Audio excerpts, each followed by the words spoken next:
ലോക്സഭയിലും നിയമസഭയിലും വനിതകൾക്ക് 33% സീറ്റ് സംവരണം കേൾക്കുമ്പോൾ നല്ല ഒരു ചുവടുവയ്പായി തോന്നും. എന്നാലും ഇതിനെ എന്തുകൊണ്ട് പ്രതിപക്ഷം എതിർത്തു? ഇക്കാര്യത്തിലെ രാഷ്ട്രീയം എന്താണ്? ഇങ്ങനെയുള്ള നിരവധി വിഷയങ്ങളിൽ ഉത്തരം ലഭിക്കേണ്ടതുണ്ട്. അങ്ങനെ നോക്കുമ്പോൾ BJP ഇതിലെന്തെങ്കിലും ലക്ഷ്യം വയ്ക്കുന്നുണ്ടോ എന്നടക്കമുള്ള ചോദ്യങ്ങളും ഉയർന്നു വരികയാണ്. ഇതെല്ലാം വിശകലനം ചെയ്യാനായി നമ്മളോടൊപ്പം ഇന്ന് രാഷ്ട്രീയ നിരീക്ഷകൻ ഡോക്ടർ മോഹൻ വർഗീസ് ഉണ്ട്. അദ്ദേഹത്തോട് തന്നെ നമുക്ക് വ്യക്തമായി കാര്യങ്ങൾ ചോദിച്ചറിയാൻ സാധിക്കും. നമസ്കാരം സർ. നമസ്കാരം.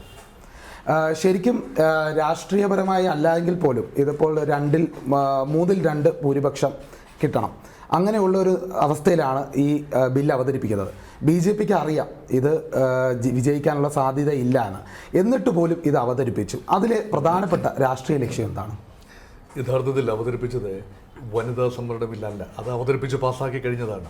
2023 വ്യക്തമായ ഭൂരിപക്ഷത്തോടെ, അതായത് ഏതാണ്ട് എല്ലാ അംഗങ്ങളും 2-3 പേരൊഴിച്ച് പാർലമെൻറ്റിലെ, അതായത് ലോക്സഭയിലെ ഏതാണ്ട് എല്ലാ അംഗങ്ങളും ഒരുമിച്ച് ചേർന്ന് പാസ്സാക്കിയ നിയമമാണ് വനിതാ സംവരണ നിയമം. അത് 1/3 reservation for women in both parliament and state legislative assemblies. ഇത് കാലഘട്ടത്തിൻ്റെ ആവശ്യമായിരുന്നു. അവിടെ ഒരു പൊളിറ്റിക്കൽ കൺസെൻസസ് ഉണ്ടായിരുന്നു. പ്രതിപക്ഷങ്ങളെ കോൺഫിഡൻസിൽ എടുത്തുകൊണ്ട് തന്നെയാണ് ചരിത്രപരമായ ആ ബില്ല് അവതരിപ്പിച്ച് പാസ്സാക്കുന്നത്. മുൻപ് UPA ഭരണകാലത്ത് പല ആവർത്തി അത് പാസ്സാക്കാൻ ശ്രമമുണ്ടായെങ്കിലും സമാജ്വാദി പാർട്ടിയുടെയും ഒരു പരിധിവരെ RJDയുടെയും എല്ലാം നിസ്സഹകരണം കൊണ്ട് ബില്ലൊക്കെ പാർലമെൻറ്റിൽ വലിച്ചു കീറി എറിയുന്ന രംഗം നമ്മൾ കണ്ടതാണ്. പക്ഷേ ഇപ്പോൾ അതിനുള്ളിൽ, ആ വനിതാ സംവരണത്തിനുള്ളിലെ റിസർവേഷൻസ്, OBC റിസർവേഷൻ, മറ്റു കാര്യങ്ങൾ, അതേക്കുറിച്ച് ധാരണ ഉണ്ടാകാതെ ഇരുന്നതുകൊണ്ടാണ് ആ ബില്ല് അവതരണം വൈകിപ്പോയതും. NDA കാലഘട്ടത്തിൽ അവസാനം 2023 അത് അവതരിപ്പിച്ച് പാസ്സാക്കി. ഇപ്പോൾ അവതരിപ്പിച്ച് ഇപ്പോൾ വിവാദമായിരിക്കുന്നത് വനിതാ സംവരണ ബില്ലിലെ ഭേദഗതി മാത്രമാണ്. ബില്ലല്ല, വനിതാ സംവരണ ബില്ല് നടപ്പാക്കി എടുക്കണമെങ്കിൽ ഒന്ന് വിജ്ഞാപനം ഉണ്ടാവണം. ആ വിജ്ഞാപനം പുറപ്പെടുവിച്ചത് പാർലമെൻറ്റിലെ ഇപ്പോഴത്തെ ചർച്ചകൾ തുടങ്ങി 24 മണിക്കൂറിന് ശേഷമാണ് വിജ്ഞാപനം ഉണ്ടായത് എന്നതാണ് ഒരു കൗതുകരമായ കാര്യം. 2, ഇത് ഒരു റൈഡർ ഉണ്ടായിരുന്നു. അതായത് 2023 വനിതാ സംവരണ നിയമത്തിൽ ഒരു പ്രത്യേക പാസ്സാക്കിയ ഒരു ബില്ലിൽ ഒരു ക്ലോസ് ഉണ്ടായിരുന്നു. ഇത് അവതരിപ്പിച്ചു, പാസ്സാക്കി, ശരി. പക്ഷേ നടപ്പിൽ വരുന്നത് ഇനി വരാൻ പോകുന്ന സെൻസസ് 2023 എന്ന് പറയുമ്പോൾ ഇനി വരാൻ പോകുന്നത് 2021 ഉണ്ടാകേണ്ട സെൻസസ് കോവിഡ് കാരണം മാറ്റിവെച്ചു. അപ്പോൾ യഥാർത്ഥത്തിൽ സംഭവിക്കുന്നത് 2026 സെൻസസ്. ഇപ്പോൾ 2027 ആകും സെൻസസ് നടപടികൾ പൂർത്തിയാക്കി വരാൻ. അപ്പോൾ അതിനുശേഷം മാത്രമേ നടപ്പാക്കാൻ ഒക്കൂ, നിലവിൽ വരാൻ ഒക്കൂ. അപ്പോൾ വൈകിപ്പോകും. ഒരുപക്ഷെ 2029 ലോക്സഭാ തെരഞ്ഞെടുപ്പിന് മുൻപ് ഇത് നടപ്പാക്കാൻ ബുദ്ധിമുട്ട് വരും എന്നതുകൊണ്ട് 2011 ഏറ്റവും അവസാനത്തെ സെൻസസ് ഒരു ബെഞ്ച് മാർക്കായി എടുത്തുകൊണ്ട് ആ സെൻസസിലെ ജനസംഖ്യ ഡീറ്റെയിൽസ് എടുത്തുകൊണ്ട് ഡിലിമിറ്റേഷൻ, അതായത് മണ്ഡലങ്ങളുടെ പുനഃസംഘടന ചെയ്തതിന് ശേഷം നടപ്പാക്കാം എന്ന ഒരു ഭേദഗതിയാണ് ഇപ്പോൾ കൊണ്ടുവന്നിരിക്കുന്നത്. അപ്പോൾ ഇനി വരാൻ പോകുന്ന സെൻസസിൻ്റെ ഡീറ്റെയിൽസ് അല്ല എടുക്കുന്നത്, മറിച്ച് ഓൾറെഡി കംപ്ലീറ്റഡ് ആയ 2011 ജനസംഖ്യാ കണക്കെടുപ്പ് അനുസരിച്ചാണ്. ഇനി അപ്പോൾ ഈ ബില്ല് വിമൻസ് റിസർവേഷനുമായി ബന്ധപ്പെട്ടതേ അല്ല. അത് നടപ്പാക്കാനാണെങ്കിൽ, പ്രതിപക്ഷം പറയുന്നത് അത് നടപ്പാക്കാനാണെങ്കിൽ നിലവിലുള്ള പാർലമെൻറ്റിലെ 543 സീറ്റിൻ്റെ 1/3 സ്ത്രീകൾക്ക് സംവരണം ചെയ്താൽ, കൃത്യം 1/3 181 സീറ്റുകൾ സംവരണം ചെയ്താൽ ഈ ബില്ല് പാസ്സാക്കാൻ സമ്മതിക്കാം എന്നാണ് പ്രതിപക്ഷം പറഞ്ഞത്. ഇവിടെ ഇൻട്രോയിൽ സൂചിപ്പിച്ചതുപോലെ ഭരണഘടനാ ഭേദഗതി ബില്ല് പാസ്സാക്കണമെങ്കിൽ ഭൂരിപക്ഷം വെറും കേവല ഭൂരിപക്ഷം പോരാ, പങ്കെടുത്ത് വോട്ട് ചെയ്യുന്ന സാധുവായ വോട്ടുകളുടെ കേവല ഭൂരിപക്ഷം പോരാ, മറിച്ച് 2/3 majority of the members voting. ആകെ ഉള്ളതിൻ്റെ 2/3 എന്നുള്ളതല്ല, പങ്കെടുത്ത് വോട്ട് ചെയ്യുന്ന അംഗങ്ങളുടെ 2/3 മെജോറിറ്റി. ആ മെജോറിറ്റി ആകെ അംഗങ്ങളുടെ പകുതിയിൽ കുറയാനും പാടില്ല. അതായത് നിശ്ചിത എണ്ണം അംഗങ്ങൾ പങ്കെടുക്കണം. ആ പങ്കെടുക്കുന്ന അംഗങ്ങളുടെ 3/2 ഭൂരിപക്ഷം വേണം. അത് കേവല ഭൂരിപക്ഷത്തേക്കാൾ കൂടുതലായിരിക്കുകയും വേണം. ഇതാണ് യഥാർത്ഥത്തിലെ നിബന്ധന. അത് പാലിക്കാൻ ഇന്നത്തെ നിലയിൽ BJPക്കോ സഖ്യകക്ഷികൾക്കോ NDAക്കോ കഴിയില്ല എന്നതും യാഥാർത്ഥ്യമാണ്. എന്തുകൊണ്ടാണ്? BJPയുടെ അംഗസംഖ്യ ഇന്ന് 240 മാത്രമാണ്.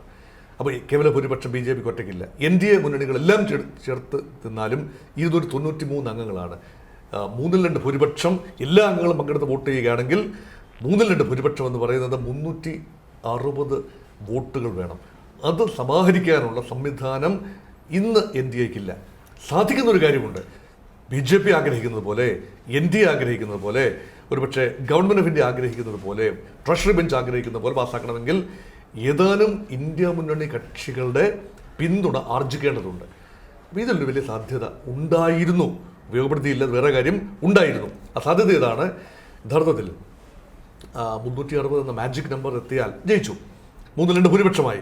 അങ്ങനെയെങ്കിൽ ഉത്തർപ്രദേശാണ് വലിയ സംസ്ഥാനം, 80 സീറ്റുള്ള ഉത്തർപ്രദേശ്. അവിടെ ഉള്ള പ്രധാനപ്പെട്ട പാർട്ടിയാണ് സമാജ്വാദി പാർട്ടി. അഖിലേഷ് യാദവ് നേതൃത്വം നൽകുന്ന സമാജ്വാദി പാർട്ടി. ആ പാർട്ടിക്ക് നിലവിൽ 37 ലോക്സഭാ അംഗങ്ങളുണ്ട്. അവിടുത്തെ സിംഗിൾ ലാർജസ്റ്റ് പാർട്ടിയാണ്. BJPയേക്കാൾ കൂടുതൽ അംഗങ്ങൾ ലോക്സഭയിലുള്ളത് സമാജ്വാദി പാർട്ടിക്കാണ് ഉത്തർപ്രദേശിൽ നിന്നും. അവിടെ കോൺഗ്രസിലും അംഗങ്ങളുണ്ട്. കോൺഗ്രസ് മൊത്തത്തിലുള്ള ഒരു അംഗസംഖ്യയിൽ നിന്നുകൊണ്ടാണ് നോക്കുന്നത്. അത് 99 പേരാണ് ലോക്സഭയിലുള്ളത്. അതൊരു ഒരു ബ്ലോക്കായിട്ട് നിൽക്കുകയാണ്. പക്ഷേ സമാജ്വാദി പാർട്ടിയോ ഒരു പരിധിവരെ RJD ബീഹാറിലെ രാഷ്ട്രീയ ജനതാദളിനെയോ മറ്റേതെങ്കിലും കക്ഷികളെയോ അടർത്തിയെടുത്താൽ സാധിക്കുമായിരുന്നു. പക്ഷെ അവർക്ക് വേണ്ടത് എണ്ണം കൂടുതൽ വരുമ്പോൾ യഥാർത്ഥത്തിൽ സമാജ്വാദി പാർട്ടിക്കും ജനസംഖ്യ ആനുപാതികമായ വർധന പ്രയോജനം ചെയ്യും. നോക്കൂ, കേരളത്തിൽ 20 സീറ്റാണുള്ളത്. ആ 20 സീറ്റ് ജനസംഖ്യ ആനുപാതികമായി വർദ്ധിക്കുകയാണെങ്കിൽ, ഇപ്പോൾ 1971 സെൻസസ് അനുസരിച്ച് ഫ്രീസ് ചെയ്യപ്പെട്ട ഒരു നമ്പർ വെച്ചുകൊണ്ടാണ് ഇപ്പോഴും നമ്മൾ ഓപ്പറേറ്റ് ചെയ്യുന്നത്. 1971 സെൻസസ് ബെഞ്ച് മാർക്കായി എടുത്തുകൊണ്ട് ആകെ 3 സെൻസസിൻ്റെ കാര്യങ്ങൾ പരിഗണിക്കപ്പെട്ടു. 1953 സെൻസസ്, 61 സെൻസസ്, 71 സെൻസസ്. അതനുസരിച്ച് ഡീലിമിറ്റേഷൻ കമ്മീഷനെ നിയമിച്ച് മണ്ഡലങ്ങളുടെ, നിയോജക മണ്ഡലങ്ങളുടെ എണ്ണം ക്രമീകരിച്ചു, അവരുടെ ഘടന ക്രമീകരിച്ചു. അതാണ് ഇപ്പോഴും ഓടുന്നത്. 1976 42ാം ഭരണഘടനാ ഭേദഗതിയിലൂടെ ഈ നമ്പർ ഫ്രീസ് ചെയ്തു, മരവിപ്പിച്ചു. ഇനി 543 നിന്നും ഒരെണ്ണം കൂടില്ല. അടുത്ത 25 വർഷത്തേക്ക് തീരുമാനിച്ചത് 1976 ആ കാലാവധി അവസാനിക്കുന്നത് 2001 അന്ന് 76 പ്രധാനമന്ത്രി ഇന്ദിരാഗാന്ധിയാണ്, കോൺഗ്രസ് ആണ് ഭരിക്കുന്നത്. എന്നാൽ 2001 NDA ഭരണമാണ്, അടൽ ബിഹാരി വാജ്പേയി ഭരിക്കുന്നു. അപ്പോഴും അത് വീണ്ടും 25 വർഷത്തെ കൂടി ഈ മരവിപ്പിച്ച നിർത്തൽ കണ്ടിന്യൂ ചെയ്തു. എന്തുകൊണ്ട്? കാരണം വടക്കേ ഇന്ത്യൻ സംസ്ഥാനങ്ങളിൽ ജനസംഖ്യ വല്ലാതെ പെരുകി. തെക്കേ ഇന്ത്യയിൽ കുടുംബാസൂത്രണത്തിൻ്റെയൊക്കെ ഫലമായി കേന്ദ്ര നിർദ്ദേശം കൃത്യമായി പാലിക്കുക വഴി ആന്ധ്ര, കർണാടക, തമിഴ്നാട്, കേരളം, ഗോവ ഈ സംസ്ഥാനങ്ങളിൽ ജനസംഖ്യ പിടിച്ചു നിർത്താൻ കഴിഞ്ഞു. അതുകൊണ്ട് ജനസംഖ്യ ആനുപാതികമായി വർദ്ധിപ്പിക്കുകയാണെങ്കിൽ യഥാർത്ഥത്തിൽ സംഭവിക്കുന്നത് എന്താണ്? 1951 ഒന്നാം സെൻസസ് അനുസരിച്ച് 7.5 ലക്ഷം പേർക്ക് ഒരു പാർലമെന്റ് അംഗം, അതായിരുന്നു അനുപാതം. അങ്ങനെയെങ്കിൽ ഇന്ന് ജനസംഖ്യ, അന്ന് 35 കോടി മാത്രമായിരുന്നു ഭാരതത്തിൻ്റെ ജനസംഖ്യ. ഇന്ന് ഭാരതത്തിൻ്റെ ജനസംഖ്യ 145 കോടിയിലധികമാണ്. അങ്ങനെയെങ്കിൽ lower house of the parliament, ലോക്സഭയിൽ ഇന്ന് 1885 അംഗങ്ങൾ വേണ്ടിവരും. അത്രയും പേർക്ക് ഇരിക്കാനുള്ള സംവിധാനമൊന്നും അവിടെ ഇല്ല എന്ന് മാത്രമല്ല, ഒരു ഫോർസി ചെയ്യാവുന്ന നമ്പർ അല്ലത്, ഒരു മാനേജബിൾ നമ്പർ. ഒരു വലിയ രാജ്യത്തിന് ഒരു മാനേജബിൾ നമ്പർ. അങ്ങനെയാണ് പുതിയ പാർലമെന്റ് ബിൽഡിംഗ് കെട്ടിയപ്പോൾ 880 പേർക്ക് ഇരിക്കാവുന്ന ഒരു പാർലമെന്റ് ബിൽഡിംഗാണ്, ലോക്സഭാ ബിൽഡിംഗാണ് അവിടെ ഉണ്ടായത്. പ്രധാനപ്പെട്ട ഒരു സ്ട്രക്ചറാണ്. അതിൽ നിലവിൽ 543 പേരേ ഉള്ളൂ. ഭാവിയിൽ വരാൻ സാധ്യതയുള്ള വർധന 880 കൂടുതൽ വർധന പ്രതീക്ഷിച്ചതേയില്ല. ഇപ്പോൾ ഗവൺമെൻറ് പ്രഖ്യാപിച്ചിരിക്കുന്നത് ഒരു 850 സീറ്റുകൾ നിലവിലുള്ള 543 നിന്നും 850 വർദ്ധിക്കുക. 3 വർദ്ധിപ്പിക്കുന്നത് തന്നെ, 3 പറയുന്നത് വർദ്ധിക്കുമ്പോൾ കേവലം 50% വർദ്ധിച്ചാൽ 3 കൂടി വർദ്ധിക്കും. അതാണ് ഇപ്പോൾ നിലവിലുള്ളതിൻ്റെ 50% എണ്ണമെടുത്താൽ അത് 273. അപ്പം 543 273 കൂടി ചേർത്ത് കഴിയുമ്പോൾ 816 സീറ്റുകൾ ആകും. അതോടൊപ്പം യൂണിയൻ ടെറിട്ടറീസിന് പ്രത്യേക പരിഗണന കൊടുത്തുകൊണ്ട് 15 സീറ്റുകൾ. അങ്ങനെ 850 സീറ്റിനോട് അടുപ്പിച്ചൊരു സീറ്റാണ് ഇപ്പോൾ നിർദ്ദേശിക്കപ്പെട്ട ബില്ലിലുള്ളത്. ഇതാണ് വിവാദമായത്. ഈ രംഗം, ഈ സീറ്റ് വർധന ഞങ്ങൾ അംഗീകരിക്കില്ല. ഡീലിമിറ്റേഷൻ പ്രക്രിയയ്ക്ക് രാജ്യം ഭാഗമായിട്ടില്ല. There will be a north south divide, disparity ഉണ്ട്. അപ്പോൾ എന്താ സംഭവിക്കുക? കേരളത്തിൽ 20 സീറ്റ് ഏതാണ്ട് 22-23 മാറാം. ഉത്തർപ്രദേശിൽ 80 സീറ്റുള്ളത് 150 പരമായിട്ട് മാറാം. ബീഹാറിലെ 40 സീറ്റ് 78 മാറാം. അപ്പോൾ ജനസംഖ്യാനുപാതികമായി ഈ കണക്കനുസരിച്ചാണെങ്കിലും വർദ്ധിക്കാൻ പാടില്ല എന്നതാണ് വലിയ തർക്ക വിഷയമായി വന്നത്. അപ്പോൾ ഈ ബില്ല് പാസ്സായിരുന്നെങ്കിൽ തീർച്ചയായിട്ടും നമ്മുടെ ദക്ഷിണേന്ത്യയിൽ വലിയൊരു പ്രശ്നങ്ങളുണ്ടാകും എന്നുള്ളത്. അതായത് BJPക്ക് കൂടുതൽ സാധ്യത ഇനി അടുത്ത തെരഞ്ഞെടുപ്പിലും ഉണ്ടാകും നോർത്ത് ഇന്ത്യയിലേക്ക്. അതായത് നമ്മൾ അങ്ങനെ നോക്കുമ്പോൾ തന്നെ അവിടെ കൂടുതൽ സീറ്റുകൾ കിട്ടുമ്പോൾ BJPക്ക് കുറച്ചുകൂടി ആത്മവിശ്വാസം ഉണ്ടാവുകയാണ്.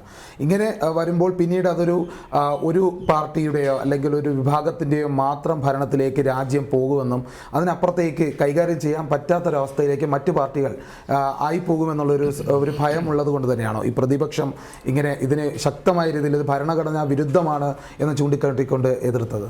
ഈ പ്രതിപക്ഷം ആരോപിക്കുന്നത് പോലെ ബില്ലിൽ ഭരണഘടനാ വിരുദ്ധമായ ഒന്നും തന്നെയില്ല. ഭരണഘടനയിൽ ഒരിടത്തും പറയുന്നില്ല ജനസംഖ്യ ആനുപാതികമായി നിയോജക മണ്ഡലങ്ങളുടെ അതിർവരമ്പുകൾ വിന്യസിക്കരുത് എന്ന് പറയുന്നതേ ഇല്ല. അത് മാത്രമല്ല, ഏറ്റവും ഔചിത്യബോധത്തോടെ ചിന്തിച്ചാൽ ജനസംഖ്യ ഒരു മാനദണ്ഡം തന്നെയാണ്. ഇത്ര ആളുകൾക്ക് ഒരു MP, ഇത് ന്യായമായ കാര്യമാണ്. പക്ഷേ ഭരണഘടനയിൽ പറയുന്ന ഒരു വ്യവസ്ഥയുണ്ട്, ഫെഡറലിസം. ആ വാക്ക് ഭരണഘടനയിൽ പറയുന്നില്ല, പക്ഷേ അതിൻ്റെ അന്തസത്ത കേന്ദ്രവും സംസ്ഥാനവും തമ്മിൽ ഒരു നിശ്ചിത അനുപാതത്തിലുള്ള പവർ ഷെയറിങ് വേണം. സംസ്ഥാനങ്ങൾ തമ്മിലും ഒരു നിശ്ചിത അനുപാതത്തിലുള്ള ഒരു ഏകീകരണം, ഒരു പവർ ഷെയറിങ് ആവശ്യമാണ്. അത് നിലവിലുള്ളത് ഭരണഘടന നിലവിൽ വരുന്ന സമയത്ത് സ്വതന്ത്രമായിരുന്ന സംസ്ഥാനങ്ങളാണെന്ന് ഓർക്കണം. ബ്രിട്ടീഷ് ഭരണകാലത്തെ ബ്രിട്ടീഷ് ഇന്ത്യ എന്ന് പറയുന്നത് പ്രോവിൻസുകളും നാട്ടുരാജ്യങ്ങളും ചേർന്നതാണ്. ഈ ബ്രിട്ടീഷ് പ്രവിശ്യകൾ ഒന്നുകിൽ പാകിസ്ഥാനിൽ ചേരാം അല്ലെങ്കിൽ ഇന്ത്യയിൽ ചേരാം. അതേസമയം നാട്ടുരാജ്യങ്ങൾ ചേരാൻ സാധിക്കുന്നത് ഇന്ത്യയിലോ പാകിസ്ഥാനിലോ ചേരുകയോ അല്ല എങ്കിൽ സ്വതന്ത്രമായി നിലനിൽക്കുകയോ ചെയ്യാനുള്ള അനുവാദം ഉണ്ടായിരുന്നു. ഇപ്പം ജുനഗഡ്, ഹൈദരാബാദ് ആൻഡ് കാശ്മീർ ആ ഓപ്ഷൻ പ്രയോജനപ്പെടുത്തിയതാണ് വലിയൊരു കീറാമുട്ടിയായി വന്ന ആദ്യകാലത്ത്. പക്ഷേ മറ്റു രാജ്യങ്ങൾ, തിരുവിതാംകൂർ ഉൾപ്പെടെയുള്ള രാജ്യങ്ങൾ, ഇൻഡിപെൻഡൻറ്റ് തിരുവിതാംകൂർ, സ്വതന്ത്ര തിരുവിതാംകൂർ, സർ CP രാമസ്വാമിയരൊക്കെ അങ്ങനെ ഒരു ആഗ്രഹം പ്രകടിപ്പിച്ചു. പക്ഷേ അത് ഫിസിൽ ഔട്ട് ചെയ്തു, ഇന്ത്യൻ യൂണിയനിൽ ചേരാൻ തീരുമാനിച്ചു. അതുകൊണ്ടാണ് ഭരണഘടന എഴുതി വെച്ചപ്പോൾ പറഞ്ഞു, India otherwise Bharat shall be A union of the States. സംസ്ഥാനങ്ങളുടെ ഒരു യൂണിയൻ ആയിരിക്കണം. ആ സംസ്ഥാനങ്ങൾ നിലവിൽ വന്നതെന്ന 1956 അല്ലേ? അതിനു മുൻപ് ഇൻറ്റിഗ്രേഷൻ്റെ നടപടിക്രമങ്ങളായിരുന്നു. അതായത് രാജ്യം രൂപപ്പെട്ടു വരുന്നതേ ഉള്ളൂ, കൂട്ടിച്ചേർക്കപ്പെടുന്നതേ ഉള്ളൂ. കൂട്ടിച്ചേർക്കപ്പെട്ടപ്പോൾ ഇന്ത്യ എന്ന ഫെഡറൽ പരമാധികാര രാജ്യത്തെ ഈ സംസ്ഥാനങ്ങൾ അല്ലെങ്കിൽ ഈ മുൻപ് സ്വതന്ത്രമായിരുന്ന നാട്ടുരാജ്യങ്ങൾ ഉൾപ്പെടെ കൂട്ടിച്ചേർത്തപ്പോൾ ഒരു ഉറപ്പ് കൊടുത്തിട്ടുണ്ട്. അത് അദൃശ്യമായ ഒരു ഉറപ്പാണ്, ഭരണഘടനാ പിതാക്കന്മാരുടെ ഉറപ്പാണ്. ആ ഉറപ്പനുസരിച്ച് ഇപ്പോൾ നിലവിലുള്ള ഒരു ശക്തി സമവാക്യങ്ങളിൽ കാര്യമായ മാറ്റം ഉണ്ടാവരുത്. ഏതെങ്കിലും ഒരു പ്രദേശത്ത് ജനസംഖ്യ വല്ലാതെ വർദ്ധിച്ചു പോയാൽ മറ്റൊരു ഭാഗത്ത് കുറഞ്ഞിരുന്നാൽ പവർ ഷെയറിങ്ങിൽ അത് വലിയ ബുദ്ധിമുട്ടുണ്ടാകും. അക്കാര്യം അദൃശ്യമായ ഒരു ശക്തിയാണ് പറഞ്ഞു വെച്ചതല്ലാതെ ഭരണഘടനയുടെ ഭാഗമായി ഇത് ഫ്രീസ് ചെയ്തു എന്നൊന്നുമില്ല. അത് സാധാരണ നിയമനിർമ്മാണത്തിന് വിട്ടുകൊടുത്തു. പക്ഷേ ഇപ്പോൾ നോക്കൂ എന്താണ് സംഭവിച്ചിരിക്കുന്നത്. ഇതിന് രാഷ്ട്രീയമുണ്ട്. ഈ ബില്ലിൽ വിവാദ വിഷയമായതിന് പിന്നിൽ കൃത്യമായ രാഷ്ട്രീയമുണ്ട്. ഭരണപക്ഷത്തും രാഷ്ട്രീയമുണ്ട്, പ്രതിപക്ഷത്തും അതുപോലെ രാഷ്ട്രീയമുണ്ട്. എന്താണ് രാഷ്ട്രീയം? നോക്കൂ, ബീമാരു സ്റ്റേറ്റ്സ് എന്ന് പറയുന്നത് ബീഹാർ, മധ്യപ്രദേശ്, രാജസ്ഥാൻ, ഉത്തർപ്രദേശ്, അതാണ് ബീമാരു, അതാണ് ഹിന്ദി ഹൃദയഭൂമി. അവിടെ ചെറിയ പിന്നോക്കാവസ്ഥയുണ്ട്. ജനസംഖ്യാ വർധന വൻതോതിൽ സംഭവിച്ചു. അതേസമയം തെക്കൻ സംസ്ഥാനങ്ങൾ, നേരത്തെ സൂചിപ്പിച്ച ആന്ധ്രാപ്രദേശ്, തെലങ്കാന, കർണാടക, കേരള, തമിഴ്നാട്, പോണ്ടിച്ചേരി, ഗോവ സംസ്ഥാനങ്ങൾ ജനസംഖ്യാ അനുപാതത്തിൽ ലേശം പിന്നോട്ട് പോയി. അവിടെ കൃത്യമായ ജനന നിയന്ത്രണമുണ്ടായി, വിദ്യാഭ്യാസത്തിൽ പുരോഗതി ഉണ്ടായി, ഈ ശിശുമരണ നിരക്ക് കുറഞ്ഞു. പക്ഷേ ലൈഫ് എക്സ്പെക്ടൻസി കൂടി. ഒരുപാട് സോഷ്യൽ പാരാമീറ്റേഴ്സിൽ ദക്ഷിണ ഇന്ത്യൻ സംസ്ഥാനങ്ങൾ മുന്നിട്ട് നിന്നു. അതായത് ജനസംഖ്യയെ ഫലപ്രദമായി തടഞ്ഞു നിർത്തി. അപ്പോൾ രണ്ട് പ്രോബ്ലംസ് വരും. ഒന്ന്, നീതി ആയോഗ് അനുസരിച്ചുള്ള ഫൈനാൻഷ്യൽ അലോട്ട്മെൻറ്റ്, സംസ്ഥാന വിഹിതം നൽകുമ്പോൾ കൂടുതൽ ആളെണ്ണം നോക്കിയല്ലേ ചെയ്യേണ്ടത്. അപ്പോൾ സംസ്ഥാന വിഹിതം, കേന്ദ്രം സംസ്ഥാനം നൽകേണ്ട വിഹിതം കുറഞ്ഞു വരുന്നു, സാമ്പത്തിക സഹായമാണ്. രണ്ട്, പൊളിറ്റിക്കൽ പവർ കുറഞ്ഞു വരുന്നു. അതായത് എണ്ണം കൂടുന്തോറും പവർ കൂടുകയല്ലേ. ഉത്തർപ്രദേശിൻ്റെ എണ്ണം 80-ൽ നിന്നും ഇരട്ടിയായി മാറുകയും കേരളത്തിൻ്റെ എണ്ണം ഇരട്ടിയായി മാറാതിരിക്കുകയും ചെയ്യുമ്പോൾ ഉണ്ടാകുന്ന ശോഷണമാണ്. In the power cake the share of Kerala and Tamil Nadu will be abysmally low.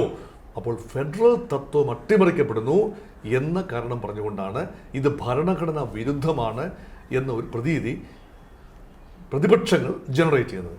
അപ്പോൾ ആ ഒരു കാര്യമാണ് ഒരു കീറാമുട്ടിയായി മാറുന്നത്. ഇതെങ്ങനെ പരിഹരിക്കാം? ശ്രീ അമിത്ഷാ ആഭ്യന്തരമന്ത്രി പാർലമെൻറ്റിൻ്റെ ചർച്ചയിൽ അവസാന ഘട്ടത്തിൽ വോട്ടെടുപ്പിന് തൊട്ട് മുൻപുള്ള ഒരു മണിക്കൂറിൽ പറഞ്ഞു, നമുക്ക് നിങ്ങളുടെ പിന്തുണ ഉണ്ടെങ്കിൽ മാത്രമേ പാസ്സാകൂ. പ്രതിപക്ഷങ്ങളോട് പറഞ്ഞു, നിങ്ങളുടെ പിന്തുണ ഉണ്ടെങ്കിൽ മാത്രമേ ഈ ബില്ല് പാസ്സാകൂ. ആ പിന്തുണയ്ക്ക് വേണ്ടി ഞങ്ങൾക്ക് ചെയ്യാനുള്ള പരമാവധി കാര്യം ഈ ഡിസ്പാരിറ്റി, സ്റ്റേറ്റ്സ് തമ്മിലുള്ള ഒരു വിവേചനം ഒഴിവാക്കാൻ എല്ലാ സംസ്ഥാനങ്ങൾക്കും 50% വീതം, നിലവിലുള്ളതിൻ്റെ 50% വീതം സീറ്റുകൾ കൂട്ടിത്തരാം. അപ്പോൾ കേരളത്തിന് അങ്ങനെയെങ്കിൽ 20 + 50% 10 30 സീറ്റുകൾ വരും. ഉത്തർപ്രദേശിന് 80 + 40 120 സീറ്റ് വരും. ബീഹാറിന് 40 + 20 60 സീറ്റ് വരും. രാജസ്ഥാന് 25 + 13. ഇത് ഇങ്ങനെയാണ് വരുന്നത്. അപ്പോൾ എന്താണ് ബുദ്ധിമുട്ട്? അപ്പം പ്രഥമ ദൃഷ്ടിയ അതിൽ അപാകതകളൊന്നും കാണേണ്ടതില്ല. പക്ഷെ അത് ഒറിജിനൽ ബില്ലിൽ ഇല്ലാത്തത് കൊണ്ട് സഭ നിർത്തിവെക്കുന്ന സമയത്ത് ബില്ലിൽ വേണ്ട ഭേദഗതികൾ സർക്കാർ പക്ഷത്ത് നിന്ന് തന്നെ നിർദ്ദേശിക്കാം. അങ്ങനെയെങ്കിൽ നിങ്ങൾക്ക് പാസ്സാക്കാൻ സാധിക്കുമോ? പ്രതിപക്ഷങ്ങൾ തയ്യാറല്ലായിരുന്നു, ഒരു രീതിയിലും വഴങ്ങാൻ തയ്യാറല്ലായിരുന്നു. പ്രതിപക്ഷം പറയുന്നത് വനിതാ സംവരണം നടപ്പാക്കുന്നതിന് ഡീലിമിറ്റേഷനുമായി കൂട്ടിക്കുഴയ്ക്കേണ്ട യാതൊരു കാര്യവുമില്ല. വനിതാ സംവരണം വേറെ, ഡീലിമിറ്റേഷൻ വേറെ. അപ്പം ആ രീതിയിലാണ് പ്രതിപക്ഷങ്ങൾ ഇതിനെ കണ്ടത്. അതുകൊണ്ട് ഇതിനെ കൃത്യമായ രാഷ്ട്രീയം ഇതിന് പിന്നിൽ കണ്ടു. പ്രതിപക്ഷങ്ങളും കണ്ടു, ഭരണപക്ഷവും കണ്ടു. കാരണം പ്രതിപക്ഷം കണ്ട രാഷ്ട്രീയം എന്താണ്? ദക്ഷിണേന്ത്യൻ സംസ്ഥാനങ്ങളിലാണ് കോൺഗ്രസും DMK ഉൾപ്പെടെയുള്ള പ്രതിപക്ഷ കക്ഷികൾക്ക്, ഇന്ത്യ മുന്നണി കക്ഷികൾക്ക് കാര്യമായ സ്വാധീനമുള്ളത്. അതേസമയം BJPയുടെ വലിയ സ്വാധീനമുള്ളത് ഉത്തർപ്രദേശ് ഉൾപ്പെടെയുള്ള ഹിന്ദി ഹൃദയഭൂമിയാണ്. എല്ലാ വടക്കേന്ത്യൻ സ്റ്റേറ്റ്സും എന്ന് പറയാനാവില്ലെങ്കിലും ഹിന്ദി ഹൃദയഭൂമിയിലെ വലിയ സംസ്ഥാനങ്ങളിൽ ഇന്നത്തെ നിലയിൽ ഭാരതീയ ജനതാ പാർട്ടിക്കും ദേശീയ ജനാധിപത്യ സഖ്യത്തിനും വൻപൻ മേൽക്കൈയാണ്. ഇത് ഭാവിയിൽ തുടർന്നാൽ ഇന്ത്യയുടെ രാഷ്ട്രീയ ചിത്രത്തിൽ നിന്നും പ്രാദേശിക കക്ഷികളും, തെക്കേ ഇന്ത്യയിലെ പ്രാദേശിക കക്ഷികളും കോൺഗ്രസും അസ്തമിച്ചു പോകും. അപ്പോൾ BJPയുടെയും NDAയുടെയും തേർവാഴ്ചയായിരിക്കും ഭാവിയിൽ എന്ന ഒരു കണക്ക് കൂട്ടൽ, അതാണ് പ്രതിപക്ഷത്തെ ഏറെ ബുദ്ധിമുട്ടിച്ചതും അലോസരപ്പെടുത്തിയതും. അതാണ്. അതുപോലെ തന്നെ ഇത് എതിർത്താലും ഇതിനെ പിന്തുണച്ചാലും അതിന് എന്തായിരിക്കും ഇതിൻ്റെ ഫലം എന്നുള്ളത് BJP നേരത്തെ കണ്ടിട്ടുണ്ടാകും. അതുകൊണ്ട് തന്നെയാണ് BJP ഇപ്പോൾ ഈ ഒരു അവതരണം കൊണ്ടുവന്നത്. ഈ സമയത്തും ഈ വനിതാ സംവരണ ബില്ല് എന്നുള്ള ഒരു കാര്യം ചൂണ്ടിക്കാട്ടിക്കൊണ്ട് വനിതകളെ സ്വാധീനിക്കുന്ന രീതിയിൽ പ്രധാനമന്ത്രി നടത്തിയിട്ടാണ് ഈ ബില്ല് അവതരിപ്പിക്കുന്നത്. അപ്പോഴും ഈ പ്രതിപക്ഷം അവിടെ നേരിട്ടിരുന്ന ഒരു പ്രശ്നം എന്ന് പറയുന്നത് തൊട്ടാൽ പൊള്ളുന്ന ഒരു അവസ്ഥയിലേക്ക് മാറി. അങ്ങനെ നോക്കുമ്പോൾ ഇത് BJPയുടെ രാഷ്ട്രീയപരമായ നീക്കം അത് എത്രത്തോളം വളരെ ബുദ്ധിപരമായി എന്ന് തോന്നുന്നുണ്ട്? പരാജയപ്പെടും എന്ന് ഉറപ്പുള്ള ഒരു ഭേദഗതി നിർദ്ദേശമാണ് ബില്ലിൻ്റെ രൂപത്തിൽ കൊണ്ടുവന്നത്. അതുകൊണ്ടാണ് രാഷ്ട്രീയമാണെന്ന് പറയുന്നത്. പരാജയപ്പെടുന്നെങ്കിൽ പരാജയപ്പെട്ടുകൊട്ടെ, അപ്പോഴും തങ്ങൾക്ക് ചില നേട്ടങ്ങളുണ്ട്. വനിതാ സംവരണ ബില്ലിനെ എതിർത്ത് തോൽപ്പിച്ചത് ഇന്ത്യ മുന്നണിയാണ് എന്ന് ലോകത്തോട് വിളിച്ചു പറയാൻ സാധിക്കുന്ന രീതിയിലാണ് ഇത് പൊസിഷൻ ചെയ്തിരിക്കുന്നത്. അങ്ങനെയുള്ള പ്രചരണ സംവിധാനങ്ങൾ ഉണ്ടാവുമല്ലോ. പക്ഷേ കോൺഗ്രസ് പ്രചരണം നടത്തുന്നത് എന്താണ്? വനിതാ സംവരണ ബില്ലിനെ അല്ല തങ്ങൾ എതിർത്തിരിക്കുന്നത് വനിതാ സംവരണ ബിൽ എന്ന പാക്കേജിൻ്റെ ഉള്ളിൽ ഉള്ള ഉള്ളടക്കം ഡിലിമിറ്റേഷനാണ്. മണ്ഡലങ്ങളുടെ അതിർവരമ്പുകൾ പുനഃസംഘടിപ്പിക്കുക വഴി തങ്ങൾക്ക് രാഷ്ട്രീയ നഷ്ടമുണ്ടാക്കത്തക്ക രീതിയിലുള്ള ഭരണപക്ഷത്തിൻ്റെ കുൽസിതമായ ശ്രമമാണ്. ഈ രണ്ട് ഡിബേറ്റുകളും ഒരേപോലെ തന്നെ പബ്ലിക് ഡൊമൈനിലുണ്ട്. അതിനിടയിലാണ് ഇപ്പോൾ നിലവിൽ തിരഞ്ഞെടുപ്പുകൾ നടക്കുന്നത്. തിരഞ്ഞെടുപ്പിൻ്റെ പെരുമാറ്റച്ചട്ടം നിലവിലുണ്ട്. പ്രധാന സംസ്ഥാനങ്ങൾ പശ്ചിമ ബംഗാൾ, തമിഴ്നാട്, ആസാം, കേരള, പുതുച്ചേരി, ഈ സംസ്ഥാനങ്ങളിൽ തിരഞ്ഞെടുപ്പ് നടക്കുന്നു. കേരളത്തിലെയും പുതുച്ചേരിയിലെയും ആസാമിലെയും തിരഞ്ഞെടുപ്പ് പ്രക്രിയ കഴിഞ്ഞു, വോട്ടെടുപ്പ് കഴിഞ്ഞു, ഫലം പ്രഖ്യാപിച്ചിട്ടില്ല. അതേസമയം ബംഗാളിലെയും തമിഴ്നാട്ടിലെയും വോട്ടെടുപ്പ് നടക്കുന്നു. BJP വലിയ പ്രതീക്ഷ വെച്ചു പുലർത്തുന്ന സംസ്ഥാനമാണ് പശ്ചിമ ബംഗാൾ. അപ്പം മമതാ ബാനർജി കഴിഞ്ഞ 15 വർഷമായി മുഖ്യമന്ത്രിയാണ്, തൃണമൂൽ കോൺഗ്രസിൻ്റെ നേതാവാണ്. മമതയുടെ മുദ്രാവാക്യം എന്താണ്? 3M. M for Mamata, myself, that is Mamata. അതാണ് വലിയ മുദ്രാവാക്യം. 2 മഹിള, I am a woman, I stand for women. ഇതാണ് മഹിളകൾക്ക് ഏറ്റവും അധികം സീറ്റുകൾ സംവരണമില്ലാതെ തന്നെ അലോട്ട് ചെയ്ത് തിരഞ്ഞെടുപ്പിൽ മത്സരിക്കുന്ന, ഫീൽഡ് ചെയ്തിരിക്കുന്ന പാർട്ടിയാണ് തൃണമൂൽ കോൺഗ്രസ്.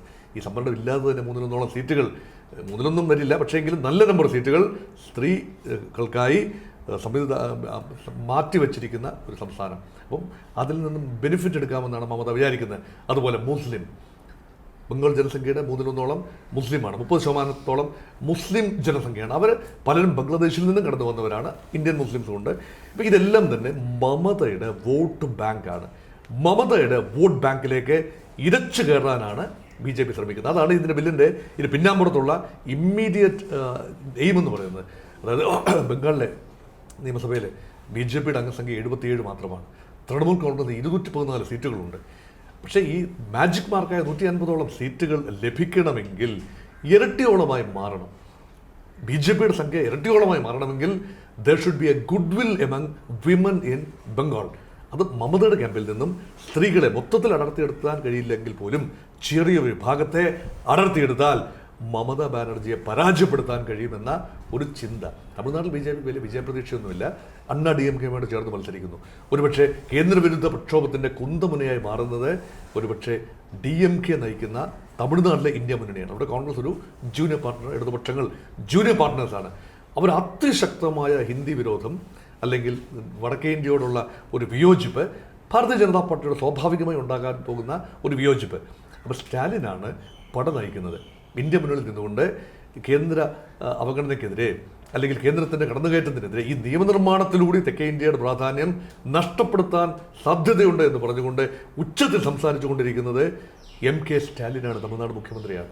അപ്പോൾ അവിടെ ഒരു പൊളിറ്റിക്കൽ ഒരു വലിയ മാറ്റം മറിച്ചിലുകൾക്ക് ഉള്ള സാധ്യതയൊന്നും തമിഴ്നാട്ടിലില്ല എങ്കിൽ പോലും പാൻ ഇന്ത്യ ലെവലിൽ എങ്ങനെയാണ് തമിഴ്നാട് പ്രതികരിക്കുന്നത്? ഭാവിയിൽ ഇന്ത്യ എക്കാലത്തും നമ്മൾ ആഗ്രഹിക്കുന്നത് ആചന്ദ്രതാരം, സൂര്യനും ചന്ദ്രനും നക്ഷത്രങ്ങളും ഉള്ളിടത്തോളം കാലം ഭാരതം ഇതുപോലെ നിൽക്കണം.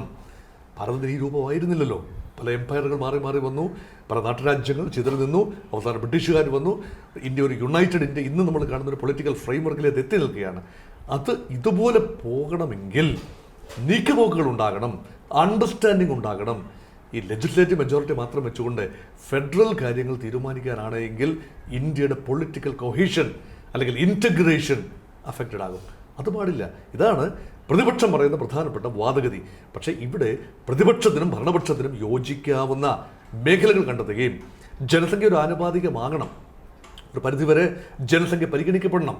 തീർച്ചയായും അത് ജനങ്ങളുടെ അഭിലാഷം തന്നെയാണ്.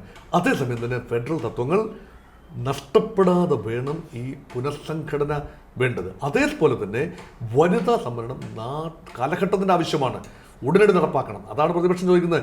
എന്തുകൊണ്ട് നിലവിലുള്ള നമ്പർ വെച്ചുകൊണ്ട് 1/3 എന്തുകൊണ്ട് വനിതകൾക്ക് കൊടുക്കുന്നില്ല? ഇതിന് ഉത്തരം പറയാൻ ഭാരതീയ ജനതാ പാർട്ടി കഴിയുന്നില്ല. അതേസമയം എന്തുകൊണ്ട് ജനസംഖ്യാനുപാതികമായിക്കൂടാ 50% എല്ലാ സംസ്ഥാനങ്ങളിലും വർദ്ധിപ്പിക്കുന്നതിന് നിങ്ങൾ എന്തിനെതിർക്കുന്നു എന്നതിന് ഉത്തരം പറയാൻ ഇന്ത്യ മുന്നണിക്കും കഴിയുന്നില്ല എന്നതാണ് വാസ്തവം. ഇനി കേരളത്തിലേക്ക് വരുമ്പോൾ ഈ ഒരു തെരഞ്ഞെടുപ്പ് വരാനിരിക്കുമ്പോൾ അല്ലെങ്കിൽ ഇതുപോലെയുള്ള ബില്ല് പാസ്സായി വരുമ്പോൾ കേരളത്തിനെ എങ്ങനെ ബാധിക്കുമെന്നുള്ള കാര്യത്തിൽ, അതായത് ഇപ്പോൾ BJPയുടെ ഒരു അവകാശവാദം എന്ന് പറയുന്നത് ഇപ്പോൾ പ്രതിപക്ഷം എതിർക്കുകയാണ്, വനിതകൾക്കെതിരെ നിൽക്കുകയാണ്, അങ്ങനെയുള്ളൊരു കാര്യങ്ങളൊക്കെ ചൂണ്ടിക്കാട്ടി വലിയ പ്രതിഷേധങ്ങൾ സംഘടിപ്പിക്കാനുള്ള തയ്യാറെടുപ്പുകളുണ്ട്. അതുമായി ബന്ധപ്പെട്ട കാര്യങ്ങൾ മുന്നോട്ട് നീക്കുകയാണ്. അങ്ങനെ നിൽക്കുമ്പോൾ കേരളത്തിൽ ഈ ബില്ല് പാസ്സായിരുന്നെങ്കിൽ അല്ലെങ്കിൽ അത് അനുവദിച്ചിരുന്നെങ്കിൽ അല്ലെങ്കിൽ അത് നിരസിച്ചതുകൊണ്ടും കേരളത്തെ ഇത് എങ്ങനെ ബാധിക്കുമായിരുന്നു? ശരിക്കും വനിതകളെ സംബന്ധിച്ചിടത്തോളം ഈ കേരളം താരതമ്യേന മെച്ചപ്പെട്ട ഒരു സാമൂഹിക പശ്ചാത്തലമാണ് കേരളത്തിലെ വനിതകൾക്കുള്ളത്. അത് പിന്നെ പല പല പാരാമീറ്റേഴ്സും, ലൈഫ് എക്സ്പെക്റ്റൻസി ആണെങ്കിലും ജോലിയാണെങ്കിലും സാമ്പത്തികമായ സുരക്ഷിതത്വമാണെങ്കിലും എല്ലാം തന്നെ കേരളത്തിലെ സ്ത്രീകൾ പൊതുവെ മെച്ചപ്പെട്ട ഒരു നിലയിലാണ്. പക്ഷേ കേരളത്തിലെ രാഷ്ട്രീയ കക്ഷികൾ, പ്രധാനപ്പെട്ട 3 കക്ഷികളാണ്, CPM, കോൺഗ്രസ്, BJP, ഈ 3 കക്ഷികളും സ്ത്രീ സംവരണ വിഷയം പറയുന്നതല്ലാതെ യഥാർത്ഥത്തിൽ സംവരണമൊന്നും ഇല്ലാതെ തന്നെ സ്ഥാനാർത്ഥികളെ മത്സരിപ്പിക്കുമ്പോൾ ശ്രമിക്കേണ്ടതാണല്ലോ. എന്തിന് നിയമനിർമ്മാണം ഇല്ലാതെ തന്നെ ഒരു 30 സീറ്റുണ്ടെങ്കിൽ 10 സീറ്റ് സ്ത്രീകൾക്ക് നീക്കിവെക്കാൻ എന്താണ് വിമുഖത? അത് ചെയ്തിട്ടില്ല. നോക്കൂ, 140 അംഗ കേരള നിയമസഭയിൽ UDF, LDF, NDA, UDF ഏറ്റവും കുറച്ച് സ്ത്രീകളെ ഫീൽഡ് ചെയ്തിരിക്കുന്നത് ഒരു മുന്നണി എന്ന നിലയിൽ കേവലം 12 പേരെയാണ്. 140-ൽ 12 എന്ന് പറയുമ്പോൾ 10% പോലും ഇല്ല. LDF 16, NDA 18. അപ്പോഴും 1/3 എന്ന് പറയുന്നതിന് അടുത്തെങ്ങും എത്തിയിട്ടില്ല. അപ്പോൾ എത്രത്തോളം ഗൗരവം! ഈ പറയുന്നതിന് പിന്നിൽ ഏതെങ്കിലും പാർട്ടിക്ക് ആത്മാർത്ഥത ഉണ്ടായിരുന്നു എങ്കിൽ സംവരണത്തിന് വേണ്ടി കാത്തു നിൽക്കാതെ സ്ഥാനാർത്ഥി നിർണയത്തിൽ കൂടുതൽ വനിതകൾക്ക് അവസരം നൽകുമായിരുന്നു. അത് കേരളത്തിലെ അവസ്ഥയാണ്. പക്ഷേ കേരളത്തിൽ ഇപ്പോൾ ഇന്ത്യ മുന്നണി എന്ന് പറയുമ്പോൾ പ്രബലമായ കക്ഷികൾ ഒരുമിച്ച് നിൽക്കുന്നു. UDF-ഉം LDF-ഉം ചേർന്നതാണ് കേരളത്തിലെ ഇന്ത്യ മുന്നണി. അവിടെ NDA എന്ന് പറയുന്നത് താരതമ്യേന ദുർബലമാണ്. കാരണം BJP-ക്ക് ഒറ്റയ്ക്ക് എടുത്താൽ ഒരു പക്ഷേ നല്ല ശക്തി ഉണ്ടാവാം. ഒരു പാർട്ടി എന്ന നിലയിൽ CPM കോൺഗ്രസും കഴിഞ്ഞാൽ പിന്നത്തെ പാർട്ടി BJP തന്നെയാണ്. പക്ഷേ ഘടകകക്ഷികളെല്ലാം കൂടി പിന്തുണ നോക്കുമ്പോൾ UDF വേഴ്സസ് LDF അല്ലെങ്കിൽ LDF വേഴ്സസ് UDF, ഇതാണ് കേരളത്തിൻ്റെ പോളിറ്റിക്സ്. BJP ഒരു ഫ്രഞ്ച് ഫാക്ടർ മാത്രമാണ്, ഭരണത്തിലെത്താനുള്ള സാധ്യത കുറവാണ്. ഇപ്പോൾ ഭാവിയിൽ അങ്ങനെ ആവണമെന്നില്ല. ഇപ്പോഴത്തെ കാര്യമാണ് പറയുന്നത്. അങ്ങനെയെങ്കിൽ കേരളത്തിൽ ഈ ഇപ്പോഴത്തെ ഭരണപക്ഷത്തിൻ്റെയും ഇപ്പോഴത്തെ മുഖ്യപ്രതിപക്ഷത്തിൻ്റെയും പൊള്ളത്തരങ്ങൾ ചൂണ്ടിക്കാട്ടാനായി BJP ഇതിനെ ഉപയോഗിക്കുമെന്നത് നിസ്സംശയം പറയാം. പക്ഷെ അപ്പോഴും ചോദ്യം ഉയരുകയാണ്, നിങ്ങൾ 3-1 സംവരണം കൊടുത്തുകൊണ്ട് മാതൃക കാട്ടിയോ എന്ന് ചോദിക്കുമ്പോൾ ഒരു പാർട്ടിക്കും അത് നെഞ്ചത്ത് കൈവച്ചുകൊണ്ട് പറയാൻ കഴിയുന്നില്ല. ഞങ്ങൾ മാതൃക കാട്ടിയെന്ന് ആർക്കും പറയാൻ കഴിയുന്നതുമില്ല. ഏതായാലും ഈ വിഷയം നമ്മൾ സംസാരിച്ചപ്പോൾ തന്നെ മനസ്സിലായത് ഇതിൽ ശരിക്കും ഇതിൻ്റെ പിന്നിൽ രാഷ്ട്രീയപരമായാണോ എന്നുള്ളത് നമുക്ക് ഈ ഒരു വിശകലനത്തിൽ നിന്ന് തന്നെ വളരെ വ്യക്തമായി മനസ്സിലാക്കാൻ പറ്റും. ഏതായാലും ഈ ബില്ല് മാത്രമല്ല, ഇനി വരാനിരിക്കുന്ന നീക്കങ്ങളൊക്കെയും ജനങ്ങൾക്ക് ഉപകാരപ്പെടുന്നതാവട്ടെ എന്ന് നമുക്ക് ആശംസിക്കാം എന്ന് മാത്രമാണ് പറയാൻ സാധിക്കുന്നത്. ഏതായാലും ഇത്രയും സമയം നമ്മളോടൊപ്പം ചെലവഴിച്ചതിൽ ഒരുപാട് നന്ദി. Thank you. ഏറ്റവും പുതിയ വാർത്തകളും വിശേഷങ്ങളും വിരൽ തുമ്പിലറിയാൻ Zee മലയാളം ന്യൂസ് എല്ലാ ഡിജിറ്റൽ പ്ലാറ്റ്ഫോമുകളിലും ലഭ്യം.